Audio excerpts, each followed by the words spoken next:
আজ আমি প্রতিশোধ নিব। কিরে, ফকিন্নির ঘরের ফকিন্নি, আবার এসেছিস? এই নে তোর মাছের দাম। আর শোন, তোর দোকানের সবচেয়ে বড় রুই মাছটা এখনই আমার বাড়িতে পৌঁছে দিবি, আর বাকি টাকা বকশিস হিসাবে রাখবা। তোমাকে পাঠালাম বাজারে আর তুমি খালি হাতে ফিরলে। দুপুরে কি আমি পাথর রান্না করব? বউ, একটু ধৈর্য ধরো, পাথর রান্না করতে হবে না। এই দেখো,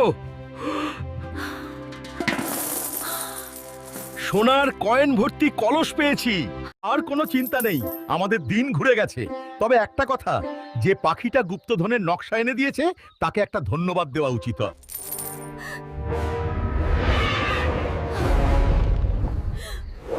তোমার ঋণ তো শোধ হলো, এবার আমার পাওনা মেটানোর পালা।